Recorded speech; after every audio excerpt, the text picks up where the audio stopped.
exemplos fantásticos de que como é possível o povo, através da sua própria organização, dar salto de qualidade na sua vida.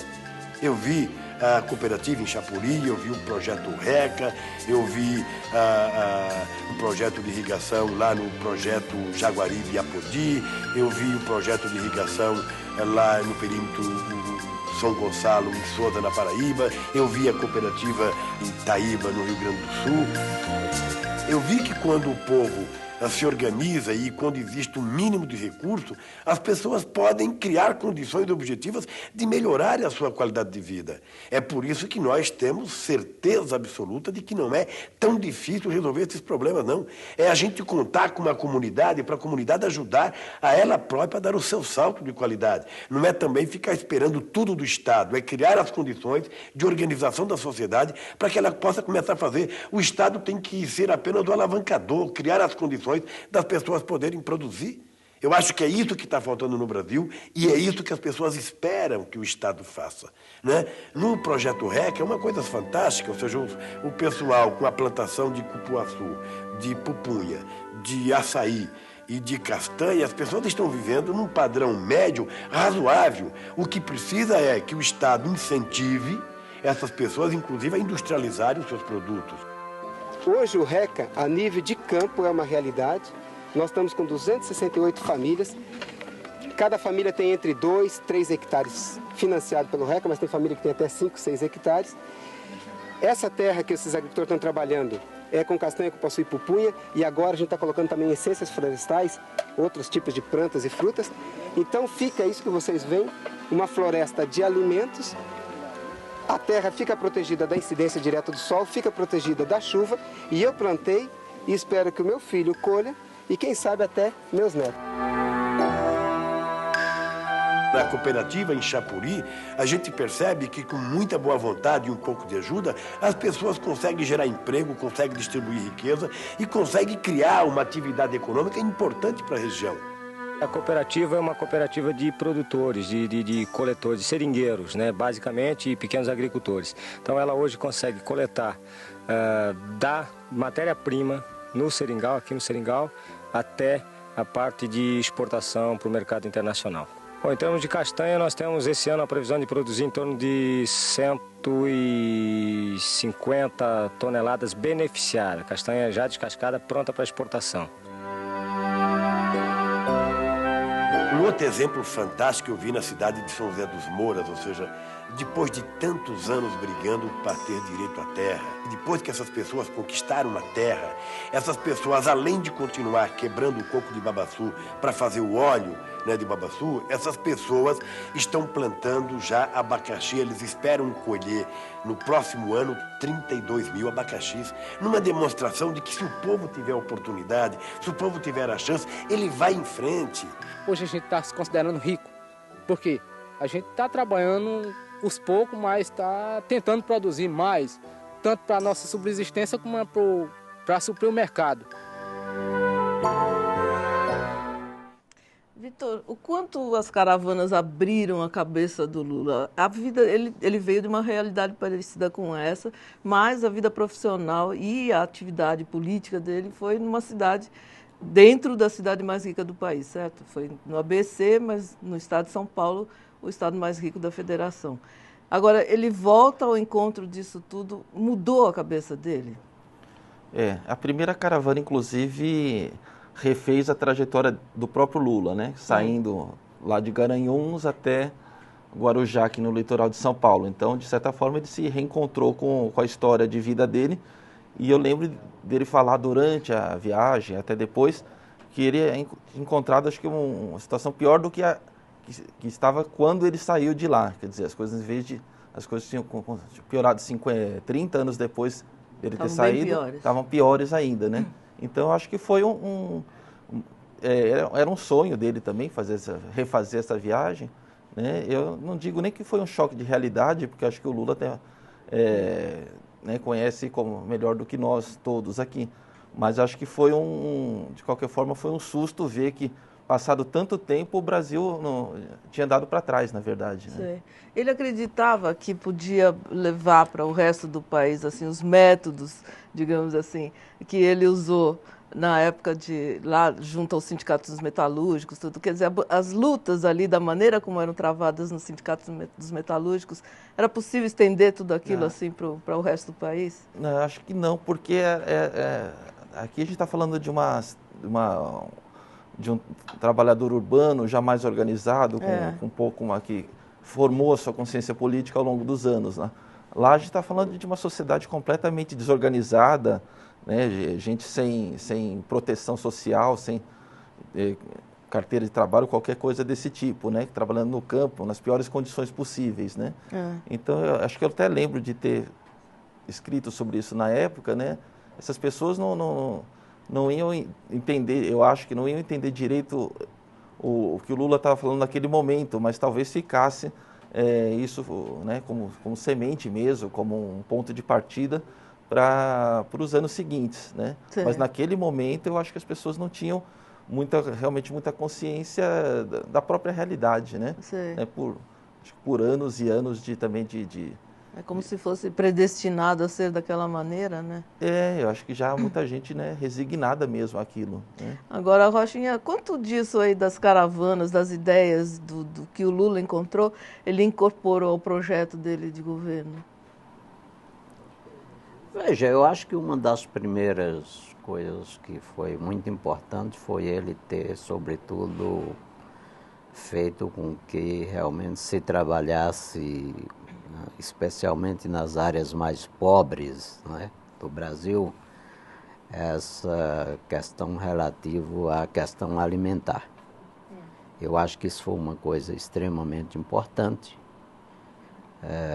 aonde ele teve a oportunidade, assim como todos nós, o próprio Vitor foi testemunha, de que ele adentrava várias casas de família naquele sertão nordestino, em vários estados, e pedia licença, ia até a cozinha, encontrava na cozinha uma panela, uma única panela cozinhando um feijão para a família inteira, no máximo um pedaço de toucinho junto ao feijão, e aquilo era possivelmente a única exclusiva alimentação que aquele povo tinha para a sua sobrevivência.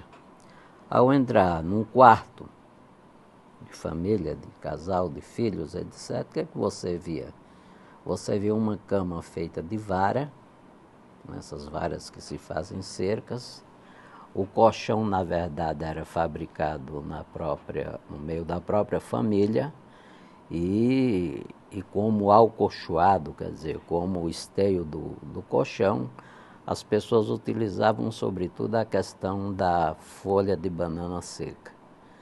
Então, evidentemente que ele teve uma experiência bastante clara de que, a partir dali, o nosso papel era, sobretudo, exatamente incentivar, dar ânimo àquela população de que ela era possível realmente dar um salto adiante e sair daquela situação extrema que eles viviam, né? E geralmente eram famílias que tinham, em algumas casas, até 12 filhos para criar. Eu não sei se você concorda, mas acho importante lembrar que, assim, em geral, as pessoas ficam um pouco inibidas diante de uma autoridade, né? A relação do Lula com elas era uma relação de iguais, quer dizer, ela era uma pessoa que mais ou menos como elas. Então eu lembro dele andando também na feira de Garanhuns, que é a cidade dele, parecia mais um ali, né, entre os outros, né? Quer dizer, não tinha uma distinção, as pessoas não faziam cerimônia para chegar perto dele, né? Conversava normalmente, ele também super à vontade, né? Então eu acho que isso, né, eu lembro que as pessoas, como eu falei, as pessoas eram entrevistadas por ele, né? Ele perguntava, o que você faz? Quantos filhos você tem?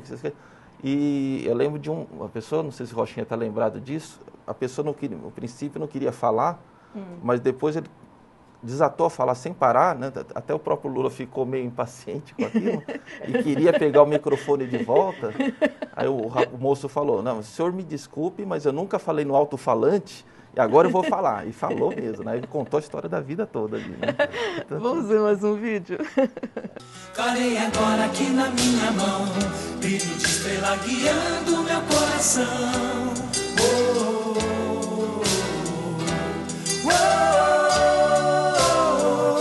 Querer governar o Brasil a partir do Palácio do Planalto é cometer o mesmo erro que historicamente a elite cometeu. Ou seja, eu acho que o presidente da República ele tem que ir em Brasília para cumprir as suas funções diplomáticas, para fazer as coisas formais, mas um presidente da República precisa colocar o pé na estrada e andar esse país, conviver com esse povo. Afinal de contas, como é que você vai governar um povo que você não conhece? Como é que você vai cuidar de problemas que você não conhece? Então é preciso conhecer a fundo, porque não basta ver no mapa o Brasil, não basta ler num livro o Brasil, não basta ver na televisão. É preciso pegar na mão da pessoa, é preciso olhar nos olhos da pessoa, é preciso ver as pessoas para você poder, sabe, ter compromisso moral, ter compromisso ético, ter compromisso de irmão para irmão. Hoje eu sonhei que estava acordado e via o céu todinho estrelado que parecia tocar no chão.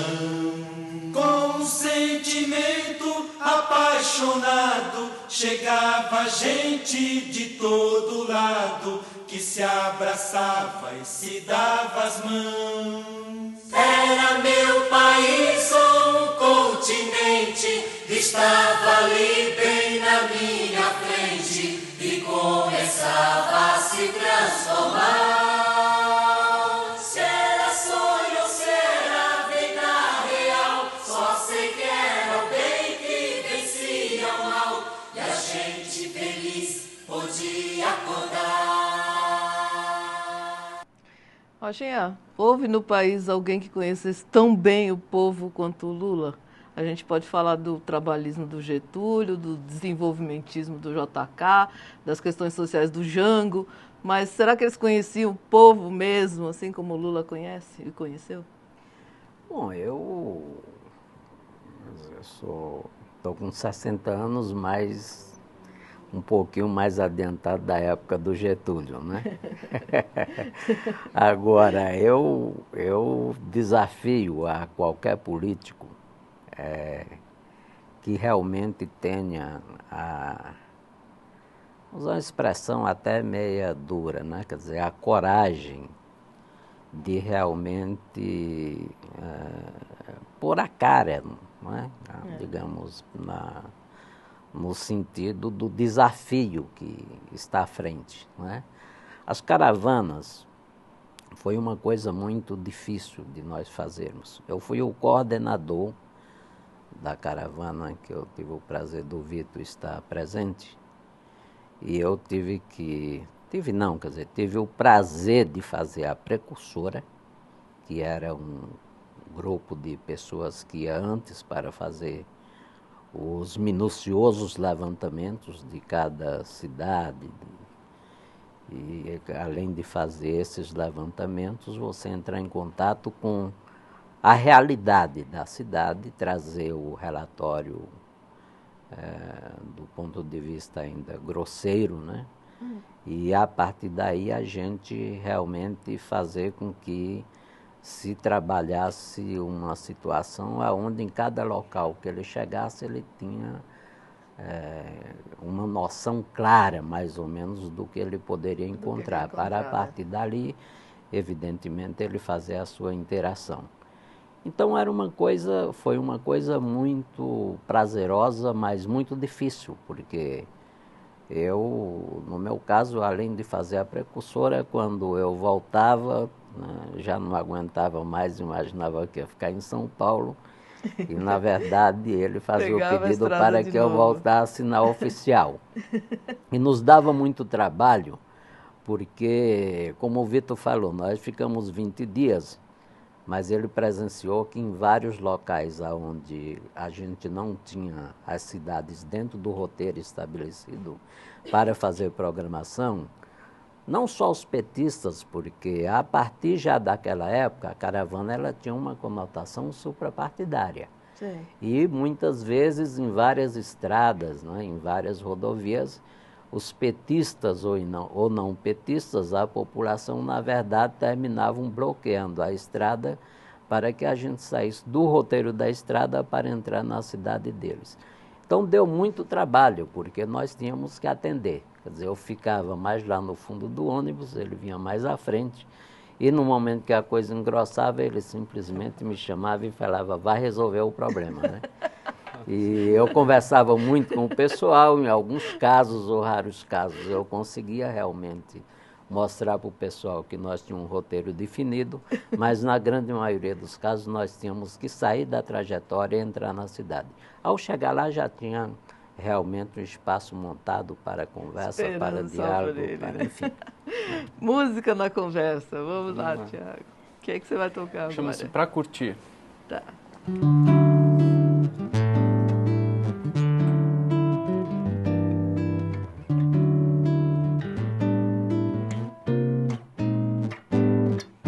A lua no céu, as estrelas brilhando, os grãos de areia ao mar me lembram você. Eu tenho tanta vontade de te ver e sonhar. Sei que perdemos tempo, sei que sofremos muito, fomos inseguros.